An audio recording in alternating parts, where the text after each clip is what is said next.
everyone, I am Inga, Learning and Development Partner here at Tesonet. Today I will be moderating Teso Talks. At Teso Talks we discover different topics with the help of the experts from the field.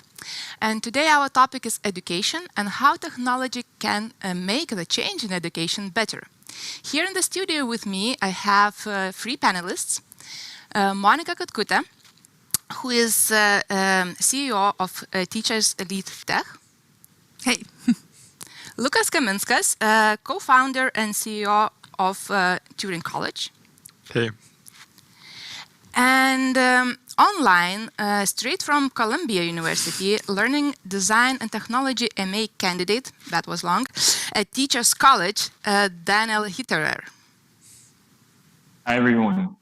Nice to have you here, and today we will not only discuss the questions in the studio, but you all will be able to join our discussion on slido.com, hashtag Teso Talks. So please post your questions there, and after a short introduction, we will answer your questions. So let's start the discussion about education from educational system itself. The world is changing quite rapidly. The professions we needed yesterday are not needed anymore. So what is your view on educational system itself? What works well? What needs to be changed? And what can we do to be prepared not only for today's but also for tomorrow's needs in education in our market, and to prepare people to join the market and to be ready for the changes happening there? Who would like to start and share their insights? I can start. So the question as well, I guess we need to ask is, what is the purpose of education, and as well on what type of education we are focusing in the discussion. If we speak about adult education, secondary education, we should think as well not about the specific skills but habits that adults should develop, as those are permanent through life, and no matter how the world changes fast, you can always find those habits useful and as a mental model helping you to navigate in a changing world. So I think what we're seeing now, that our generation is super lacking that development of habits that would serve as a compass in uncertainty in a future that is totally unpredictable. And we are kind of focused as well just to have one degree, one type of education, and be done for life in terms of learning. But that is not true, and we are seeing with developers, as given an example, that developers should upskill every 5 years because technologies are changing so fast. So if you're not investing your time in learning as a developer, you will be out of the market really fast. And there is kind of interesting paradigm shift we have here, because we have seniors that are called seniors in internal organization, but they haven't upskilled their level of knowledge for 20 years. And once they go out of the market, they are not really seniors, and they struggle to find jobs. There are many cases of that. So that is quite interesting example. Okay, so finishing school, then finishing university, and being done for life doesn't work anymore. Unfortunately, nope. Okay, Monika, what is your view? I guess in all layers of education, one word strikes me most is relevance. Is what we learn and how we learn relevant to the learner, to the environment where we live, to the situation where the world is today. And in my opinion, the gap between the technology industry that is built on relearning and fast learning and the traditional educational systems is quite wide. And in my opinion, they will meet somewhere in the middle, because for tech industry, there needs to be a slowdown as it feels, from the quantity moving to more of a quality and sustainability. And from traditional education systems, it's mostly moving from we know our ways to we're learning all the time.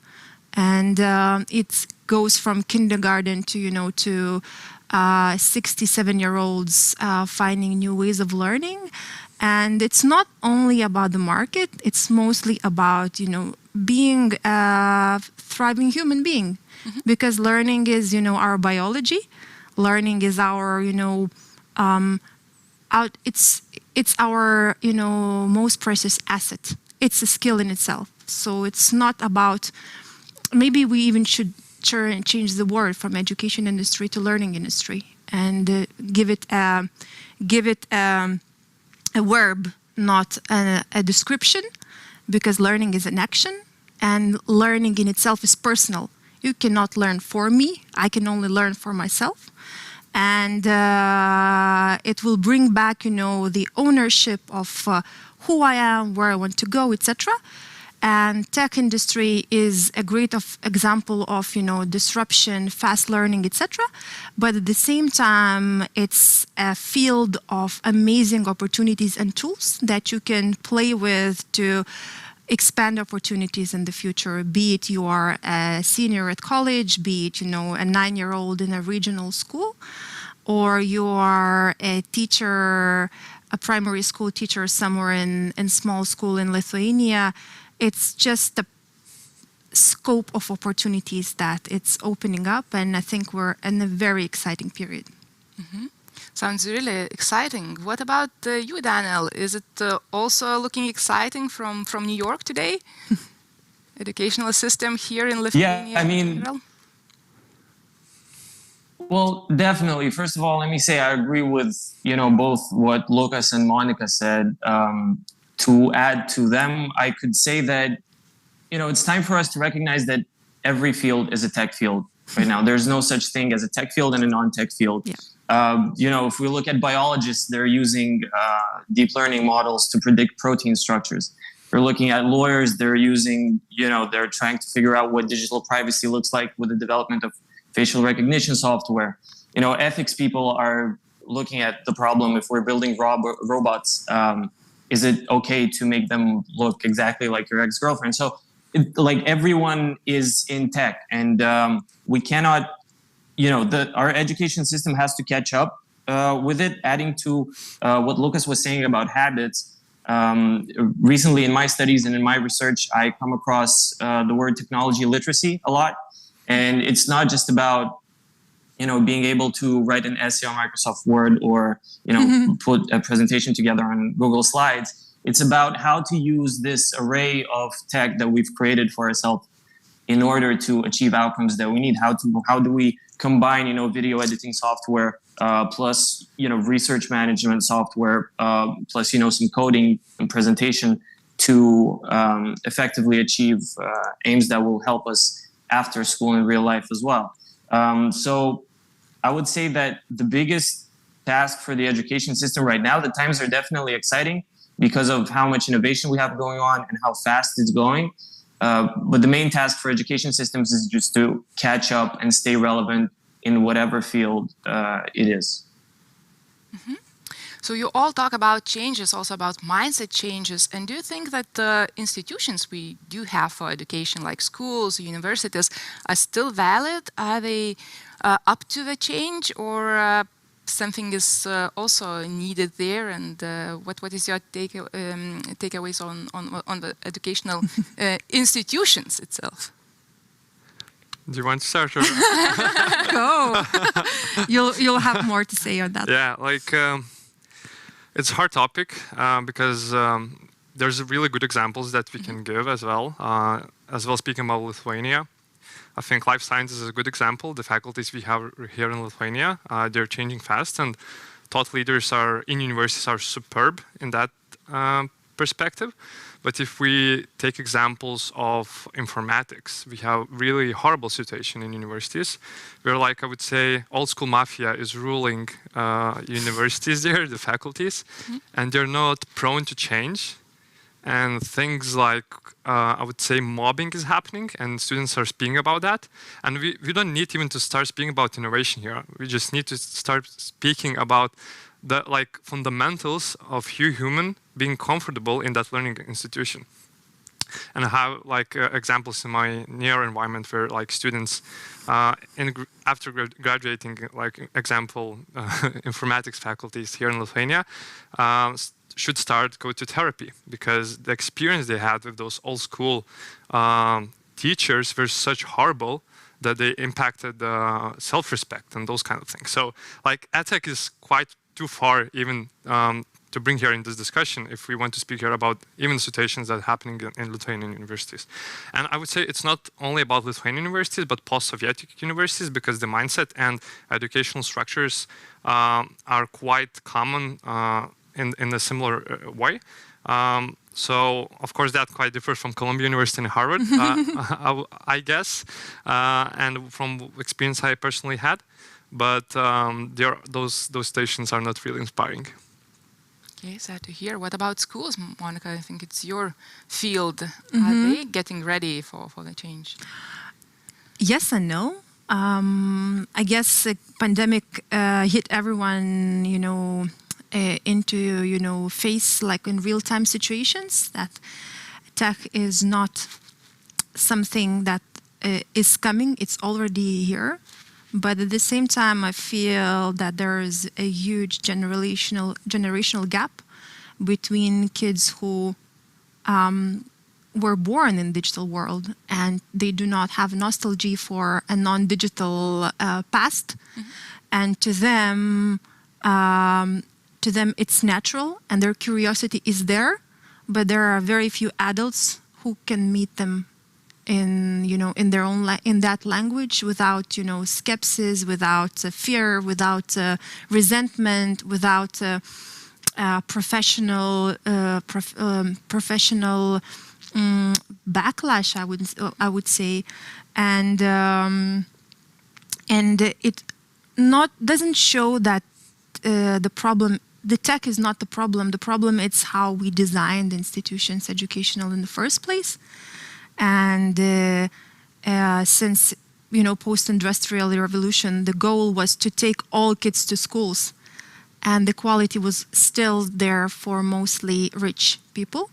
And now we try to keep kids in school, and that's what most schools try to do, which is crazy sad.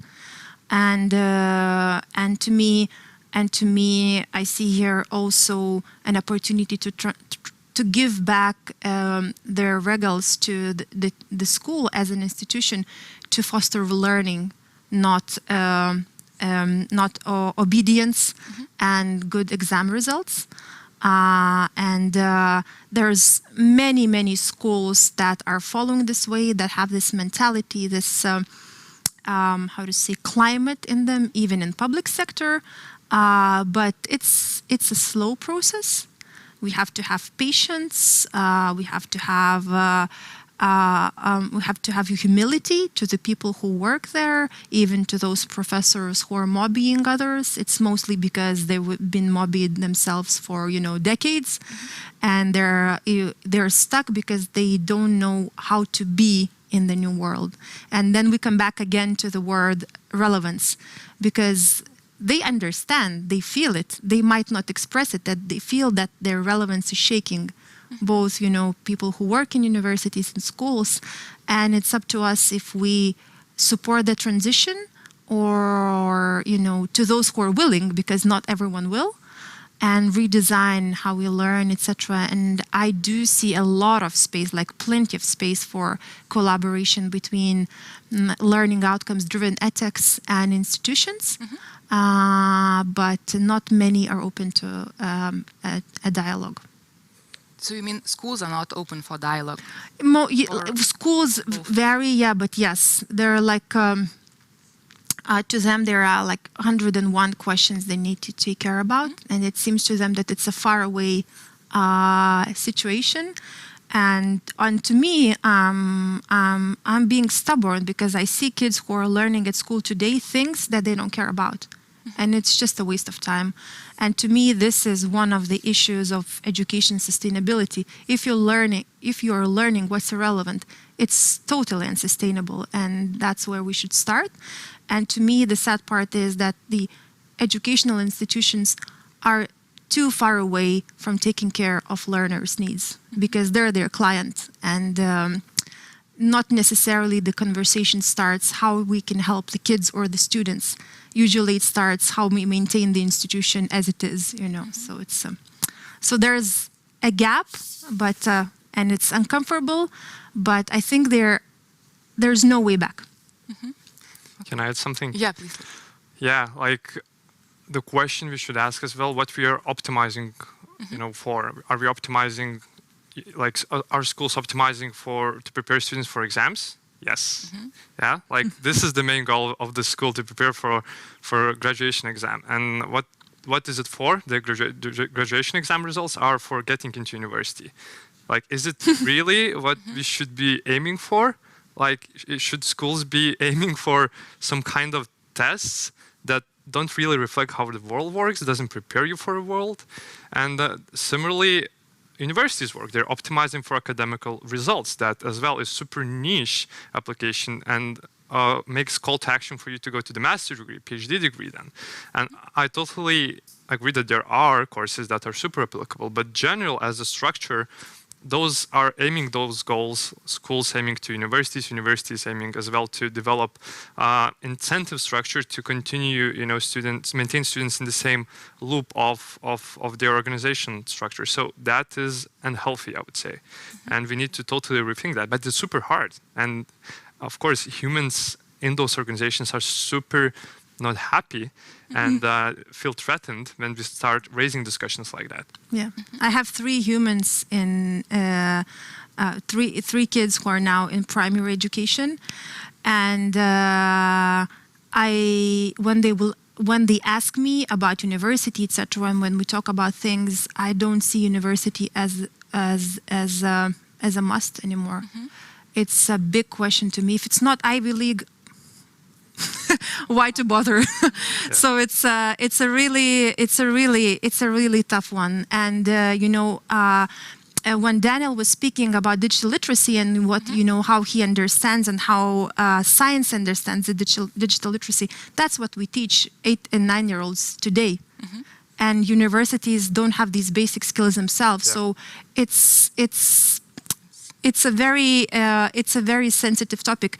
2 years ago, we did a camp and life sciences center for 7 to 12-year-olds, doing basic artificial intelligence with doing lab entrances with neurosciences, etc.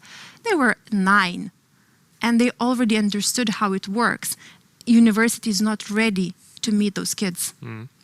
Universities are not ready to meet the kids who can learn anything from anywhere, and it's going to be a challenge to them. But yeah, Daniel, I think can add more to that.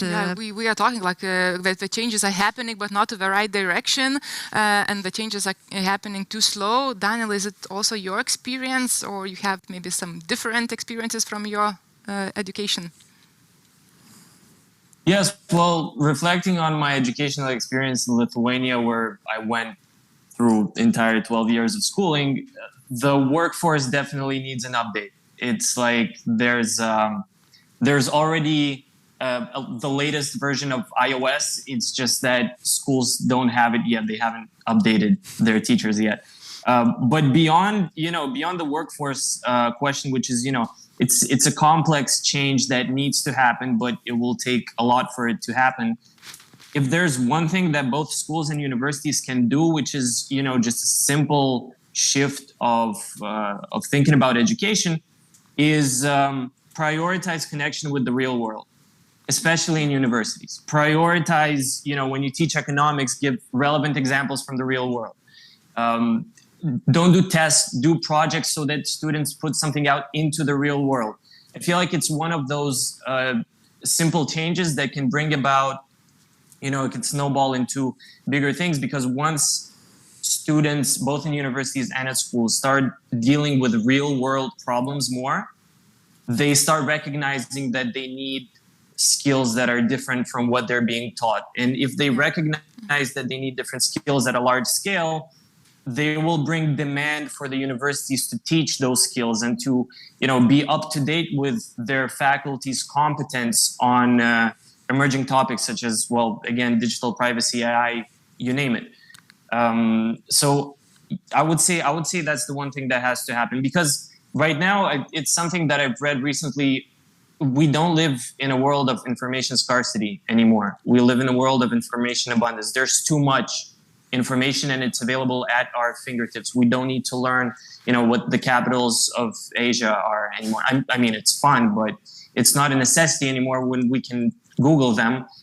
So it definitely has to shift more about using the tools that we made for ourselves rather than, remembering informations and taking tests well.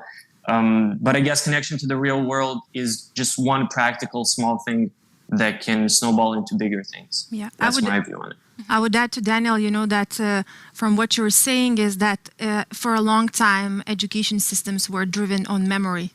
Mm-hmm. And the ones who had, good memory skills could, easily go through it without a hustle. And now we are standing, and that's where I think where I got excited about tech industry in general is you have to own it. You have to take responsibility. It has to be self-directed, because if not, you're doomed. Nothing works. And I think that's exactly, what we train kids to obey and to listen and to complete and to not make mistakes. And we need to shift back from saying, here's the path, you go, I help you. And that's, I think, and that's, relevant to Daniel's examples of project-led learning, et cetera, et cetera. So it's more connected to the world because, when I was growing up, school was a place of new things. Mm-hmm. And to my kids, it's not anymore. And we have to kind of agree on that, swallow the pride, swallow the bitterness that it has changed so much and move on. Okay. I would add that the problem with universities comes from many aspects, and I think that's a heritage from the monarchy that we have, and because it's super centralized. Daniel, you mentioned that students could bring the change, but I'm quite pessimistic about this approach because a lot of youngsters that just became adults come to university with no expectation. They don't have to compare university experience with something else. They don't have perception of what are the best outcomes they can get from university. And, they just go with the flow. They just trust the process. And once you're 40 years old and you have 20 years of learning experience as an adult, you start to understand that, universities could be totally different they could adapt totally different kind of models. And at that moment, it doesn't matter to you because you already graduated university. Mm-hmm. So this is how I see the situation. Governance models are super centralized. There are no incentives, for instance, for Vilnius universities, Kaunas technology universities to compete with Harvard because they already have students. Their financing options are totally dependent on Lithuania, and that's enough. They don't have illusion that they could compete with those universities. So why you need to improve the program quality in that perspective? Of course, there are deans that are trying to do that, but it's super complex to be, one among 20 that are not up for that change. So, it's hard. And this is why we created Turing College as an alternative option, not to replace universities, but as well to help students and as well people to become lifelong learner. Mm-hmm. And get, last mile education if you're a university student studying informatics, or, to reskill on your pace, on your speed, on your schedule if you're, working full time and you just have evenings. So adapting different levels and kinds of learning, that is exactly how we should learn, as Monika mentioned, as autonomous learners, not as, directed by monarch or dictator who's leading the class. I think it's, we already, we recently had a pandemic. We're going through almost through economic recession and having a war nearby. We just said goodbye to one of the greatest monarchs of our time. So, we don't have where to go back. It's only way forward, and it also seems to me that everyone feels it. Everyone feels it. Maybe they don't see the options, And, I totally agree with Lukas that there will be all the alternatives. And I do see learning in the future, as we do in tech industry with tech literacy, with those skills, just amazing, unique ways of combining things that are already existing, So it's won't be more like obeying skills, will be combinational skills, if we can call it like that, to combine your learning path on yourself. Okay, so we hear that this shift is happening, maybe too slow in institutions, but people are already making this shift. And I also would like to shift our conversation a bit from educational system, from educational institutions, into our personal learning. If we start learning individually, we have so many different sources of information. It's information overflow everywhere.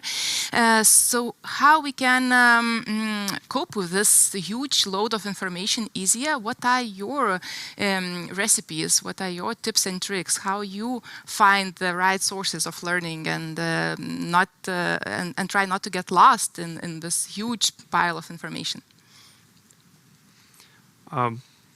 Good question. I guess the same problem we had 20, 30 years ago when Google appeared. They solved the same problem, aggregation problem for information, because that was the internet became super unstructured, and Google brought everything in a search engine. Similar things started happening now in education. Aggregation is super needed, as Daniel mentioned.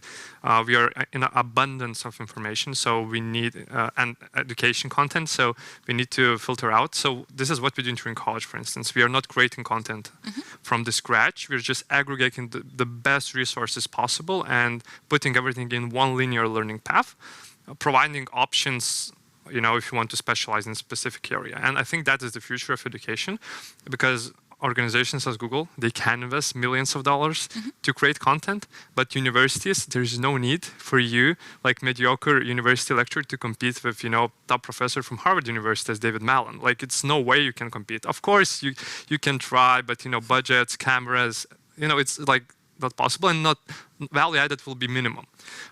So I would say education is happening in that way, and specialize, in things that you can do the best as a person and being a part of educational system. I guess I'll come back to combination skills. It's to get a skill of combining information and resources in the way that works for you. But I would totally agree with the author of *Sapiens*, Harari, who says, that there's two things that we need to learn to have at least a chance to succeed as a human. One is to understand, have this technological literacy, because it's understanding how the world works today. And the second one is to understand ourselves. And here we have to kind of invest a little bit more in seeing the human in education system, not a unit, one of 24, but actual human. Curiosity, interests, styles, diversity is the beauty of our entire planet, and I think that's what post-industrial educational systems failed on. To see the potential of a human, and I think that's maybe, and maybe Lukas will agree with me, that's where tech has the biggest potential to uncover, to help single person and scale this help to many, to have more thriving learners in many different ways. Good, Daniel. What helps you not to get lost in information overflow? Honestly, I wanted to say that one of the more important things once we're in a world of information abundance is curation, because I bring this up a lot in many conversations.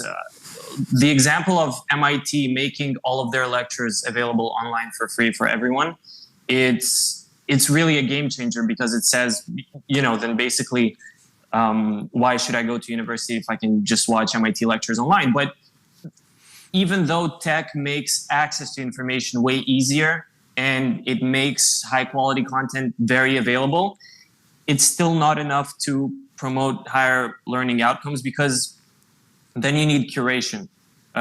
You still need some guidance, and I think over here, this is where tech is trying to go, but it's still not there. We still need humans. We still need human teachers to help us navigate the sea of information where we are.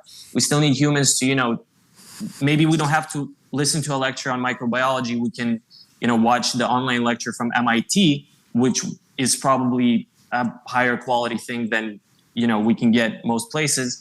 But then we need the pedagogues to help us navigate what to do with that information, how to use it, how to achieve the most efficient learning, how to collaborate with other people, and all these things. But on a personal level, I feel like the field of personal knowledge management is very important, and is going to become more important as years go by. There's a great book by Tiago Forte called Building a Second Brain. I read it over the summer, and it basically says, it concerns us using the devices we have at our disposal, not as consumers, but more as people trying to organize all the endless information that's coming at us. And, how to take efficient notes, how to just, grab onto something and not be overwhelmed with everything that's happening to us. So I guess there are solutions to this on both personal and institutional levels. On a personal level, we need to learn to manage the information that's coming at us, either, to accept the good stuff or to block out the bad stuff. And on a communal level, in educational systems, more specifically in universities, but schools as well, it's curation. Just having teachers lead the way in the sea of information that we're swimming through. Yeah, and I think it's also adds to that it's exactly what teachers were at the beginning of education systems. Like in Greek times, everyone know that, most of us know, not everyone, that, Plato was a teacher to Aristotle, but he was not a teacher who were telling him what to do. He was asking good questions, he was guiding him, etc. So he was curating his learning experience, but the core was the relationship that they had. So I think it's, when we talk about, the pace, why it's slow, because it's the relationships that we cannot forget, that relationships are, also what humans crave for. That's what we missed during the pandemic. That's what teachers were worried most about when they went online in Zoom and, didn't see the kids, the good teachers. The bad ones were happy because they didn't have to see the kids. Mm-hmm. So it's also a good filter, but behind a digital economy or technology economy, attention economy, there's a huge scarcity for relational economy. And I think that's where education needs to navigate. And in some cases, I'm angry that the change is slow, but in many cases, I'm quite happy because we're not like bombarding everything. We're at least having some space to feel if it works, etc. But yeah, it's tricky. Something to add, Lukas? Yeah, one thing. Like, we are the same humans as we were like 10,000 years ago, and we don't have more dopamine to just basically to comprehend such amount of information. And neurobiology is making really great research on that.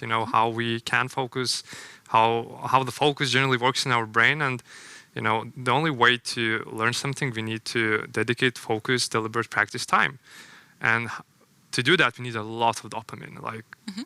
It's just enormous amount of dopamine we need to dedicate on that.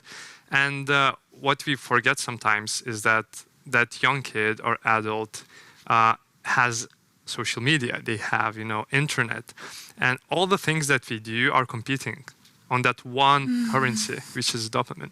So basically we need to invest more in education if we want our generation to be more educated, or at least to sustain the level of education, because there's so many alternatives to do additionally, and it feels easier and better than to learn something. So I think that is super important thesis that we should have in mind, because if we are not focusing on that enough, we will have really bad outcomes in the future in terms of talent and people, because it will be fortunate ones that focus and a huge part that do not. And I'm afraid that ratio will be not proportionally good enough. It's a very interesting topic you are opening.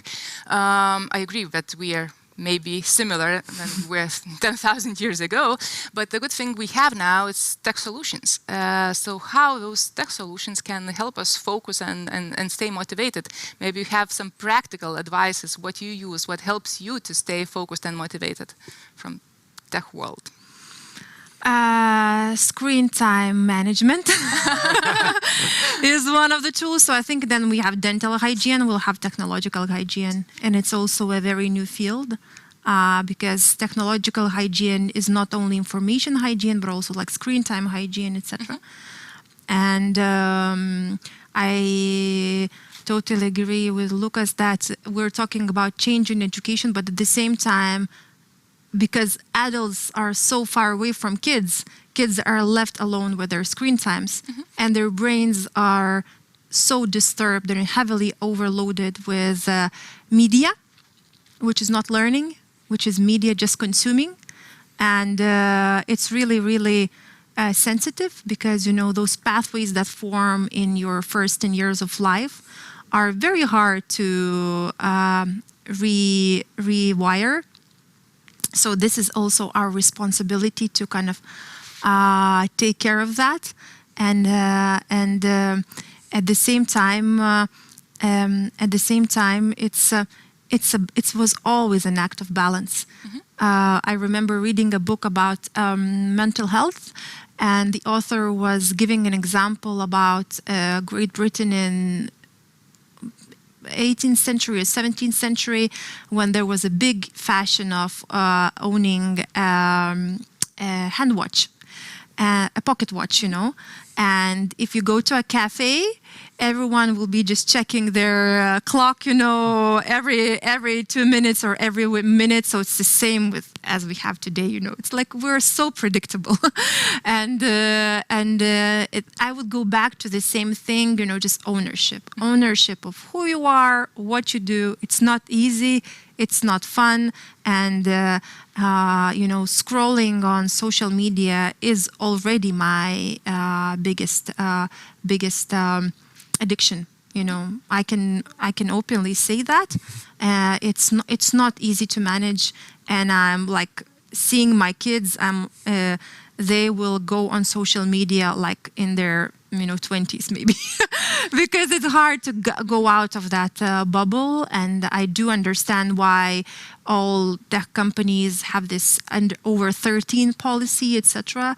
So it's a sensitive topic, but I think technological hygiene will be next to dental hygiene, or just having a shower, just a 21st century hygiene. Yeah, Daniel, do you have something what helps you to stay focused and motivated from technical world? Definitely. I mean, my 3 favorite apps on my phone are Notion, Google Calendar, and Do Not Disturb Me. I feel like if you get these 3, you can, with Notion or Evernote or any note-taking app, you manage everything that's coming at you.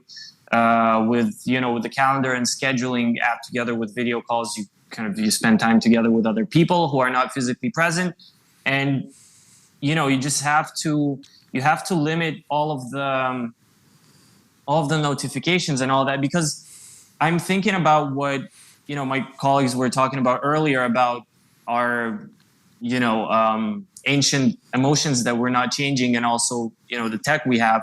Actually, it's a quote from Edward Wilson. I can quote it directly because I looked it up on my computer.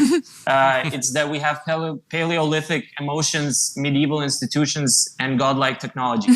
So yeah. I guess it's it's right now, and it's something that Tristan Harris from the Center of Humane Technology talks about. It's about the wisdom gap that we have.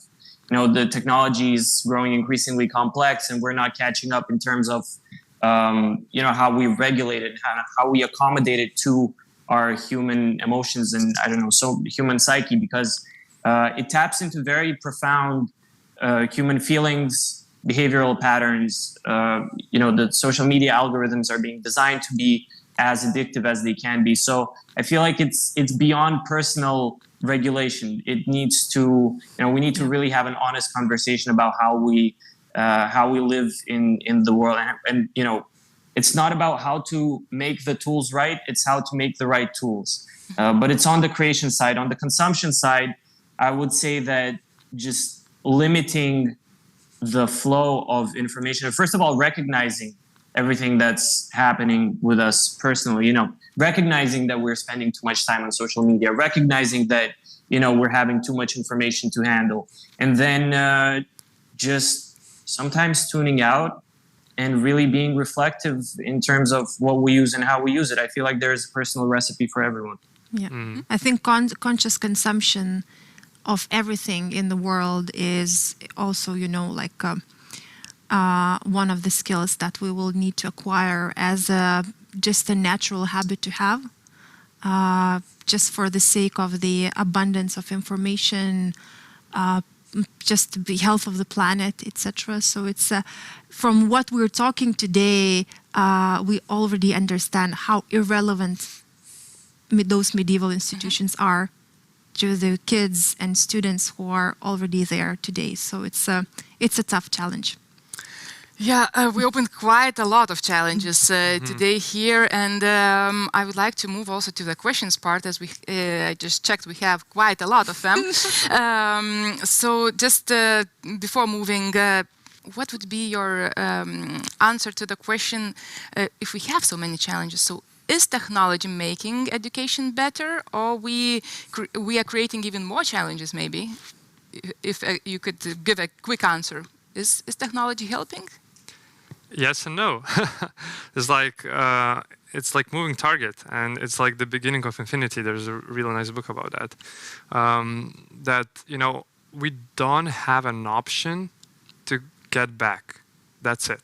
Like that should be the status quo, which means we need to use technology of the extent to solve all the problems we have. Climate change as well. Like people are speaking, let's stop the economies. Like my personal opinion, that is a nonsense. Like we cannot stop economies. We live in a capitalistic world. How we can stop economies? Like that will be anarchy, like going government and pushing factories to close. Like what we need to do, we need to incentivize people and like our resources to focus all the resources on people spending their time solving those problems. And this is a really beautiful incentive mechanisms that are really working out. But what we're seeing now, that it's not done enough. I would say that those problems would be addressed at the speed that all the industry is moving. So like there is no option to stop. We need just to move further, and as well we need to redirect all the talent and people to be focused and to provide the resource for those people to solve those problems. I think there is a huge problem in that, and specifically give an example of edtech. A lot of edtech startups are tied to venture capital funding, which has like super clear timeline when they expect to get the returns. And the problem with edtech and education, that returns sometimes just don't come so fast. So what it means, you need to jeopardize something. The quality of education, the quality of outcomes that you could provide as edtech's solution, but you need to have, short-term profits. And that is super bad. Like we need to totally rethink, that part of like education and investment in education. Okay, that was a long answer to that question. But Monika, I have another one to you, if you don't mind. Do you have any examples or any good examples of schools that already implemented some changes, technology changes? Maybe you have something to share. Oh yes, hundreds.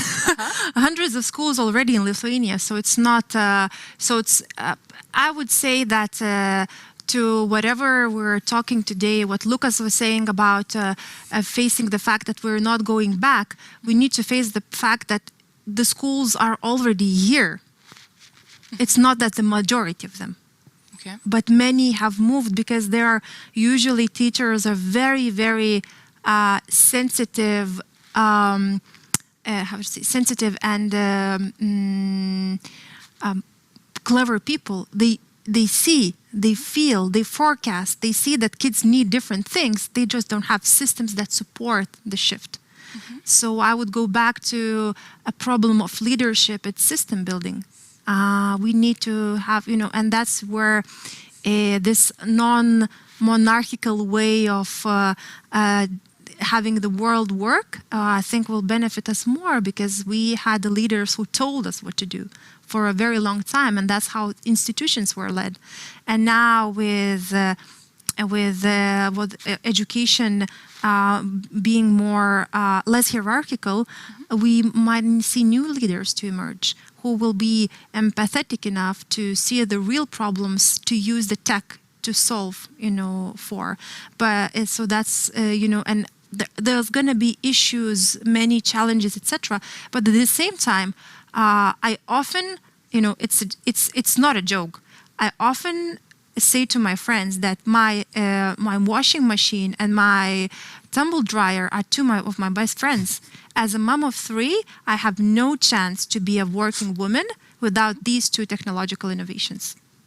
Full stop. So it's already brought so much disruption, and why I work in early education and in public education, because I don't want it to be another 10% people, white guys market, who will, thrive on everyone's behalf. We need to open up these opportunities to more people, to slower learners, to diversity of gender, culture, location, socioeconomic background, etc. So I don't see it happening without technology. But we will have to face the backlash from those who are, I think many of you have saw Zuckerberg's interrogation by the Congress or something, and there's no language that they can speak together because they don't understand each other. And I don't know how this gap will, how we will outlive this gap, but it's exciting. Another question, maybe also some other would like to answer, I'm not sure, because everything is going about educational system, and I'm like looking at you, Monika, always here. But educational system is understaffed, and can technology help to solve this problem? Maybe you have. It's a fun thing that you asked this, because that's exactly where we're going with our team next. Because we saw that, as Daniel was saying, that we need to, the pedagogues need to catch up, the teachers need to catch up, but at the same time they're leaving schools. Like it's a silent resignation. People from tech industry, they're tweeting and shouting and doing all the millennials social media coverage, etc. But teachers are just leaving silently, in hundreds, in thousands in some countries. And so it's another crisis on top of that. And we were with our team are now not thinking of how to support teachers, but how to support a classroom. And how to build a classroom assistant to learn computer science, and with less intervention from a teacher for him or her to be as a guide. But at the same time, I feel that's the only way also to keep the teachers in school, to actually start supporting them and building tech that supports them, rather than adds another layer of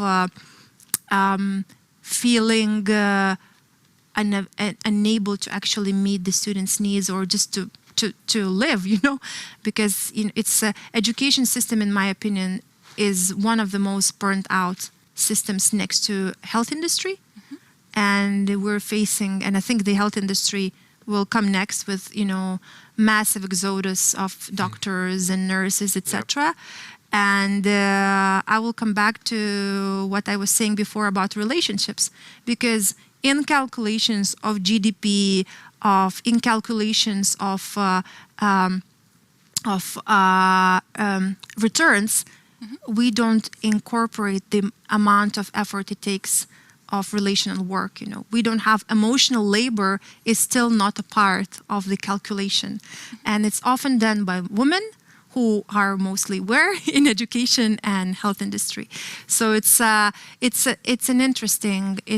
interesting times, and we need to address that, because technology went too far into optimizing everything and thinking that we can put humans into 20% improvement loops,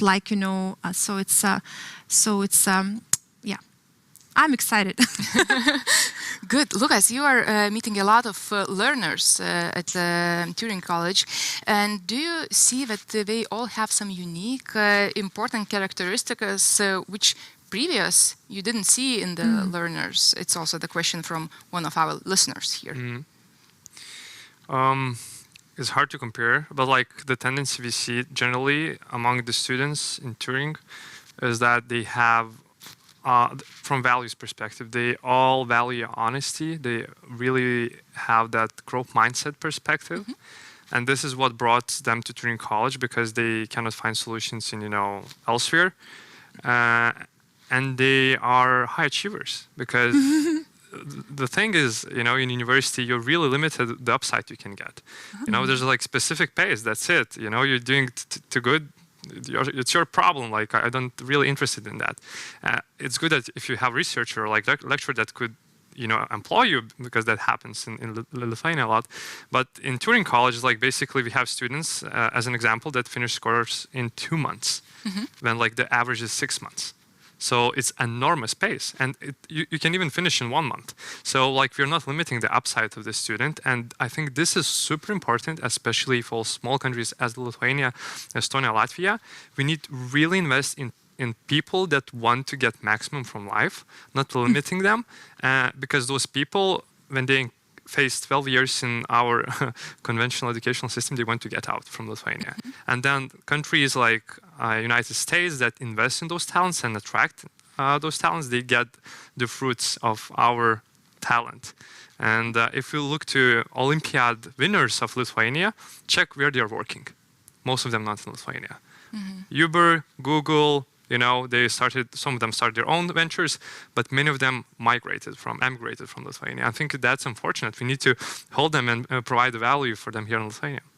Okay. Daniel, you also migrated, hopefully just for a bit. But talking about different characteristics of learners around you, do you see some tendencies, some unique habits, or some unique characteristics they all share? Yes, I'm part of the problem. The brain drain problem in Lithuania. There's nothing special about people here, to be honest. Like, learners are learners everywhere. It's just that, some places are doing better at giving the curious the environment to progress and to succeed. For example, in the United States, since universities get a lot of funding, and it's the whole conversation about tuition revenue models and how much university should cost. But thanks to these enormous budgets, undergraduates are able to work as research assistants and publish papers and do projects and create ventures and all of that. So I guess there's the upside of just institutions being more ready to support those who need the support. I guess so. But besides that, learners are learners everywhere, and it's all about listening to what they need, and seeing how we can accommodate these needs as educational institutions. I think what we're missing out a lot, that we're always learning. We do it either consciously or unconsciously. So we're, as humans, biologically, we're always learning. I'm sitting here and my body is learning all the time. Temperature, anxiety, nervousness, sounds, etc. It's always learning. So if you are curating it, you're doing consciously, you have teachers around it, you're using your focus to learn what you want. but to learn what you want, you need to know what you want to learn. So but at the same time, if you're not learning consciously, you're just deepening the learning that you already have. And that comes back to the thing that Lukas was saying about habits, is that if you're not forming your habits consciously, you're not learning consciously, you're just deepening the ones that you have. And that's why we say when you're 50-something, I will never change, because the habit is so strong, it becomes your identity. And that's such a pity, because you miss out on so many aspects of life and just, joy of learning and living. So it's not only about education and technology. Totally. Okay, our discussion sadly is coming to the end, and I have a last question to you all. We are coming from tech industry, from startups, and we are now sitting in a new Tesonet building. So my last question is about tech industry and about the startups we have here.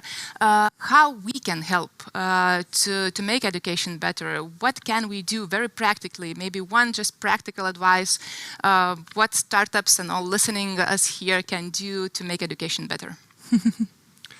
I love the recommendation I got from Y Combinator when we went through the program, and their recommendation was for young founders especially, be in the front of your startup in terms of learning curve. So I think that should be the perception of all the startups here in Lithuania. They should invest in their talent. They should invest founders in themselves, read a lot, learn a lot, and with that they will get like unfair competitive advantage. So that I think applies not only for the startups but for all the companies. Yeah, I think there's one part of startups of just growing them is just showing more examples and showing the world to the kids that already exist, that their curiosity. Most of existing Lithuanian unicorn CEOs or upcoming unicorn CEOs were self-learners. They were playing programming Snake when they were 12 just for fun, and they never thought they will, run a company with 5,000 people. But it happened because they trusted their curiosity. And I guess it's if the startups, and I think startups are entirely different, driven by founders' curiosity for the change. And to me, one of the things that reflects a lot about, that shows where your curiosity is, it's either where you end up somehow many times without, understanding why, the field, the book, the content, or what really hurts, Pain is also a source of curiosity. And that's, I guess, why education sector is at the same time important to everyone. There's no one excluded because we all been part of it or are part of it, and we feel the pain. And my suggestion would be go and help teachers. Just ask, give them, come to us, give scholarships. Do whatever small act, because education is investment. It's not problem solving. And we're investing in the future. Okay, thank you. Daniel? Yes, well, if you have a tech product, I would say step one is go to the students and the teachers. Talk to them, ask them what they need. Before trying to create something new, we have to look at what the tools that we've already created, how we can help the education system with them, because the education system is still really behind on integrated, everything from Slack and Figma to, well, you name it. So first of all, listen to the learners and see how your product can support the education ecosystem. And if there are some needs that are not being met by anything that's already here, well, go build something. There's, if you're motivated by the financial incentive, there is money in education. You can make a living off of it while, providing something that's meaningful. So I guess it's a two-step thing. Three-step thing. Step one, listen. Step two, see how you can help with what you have. And step three, if nothing can help, create something that can.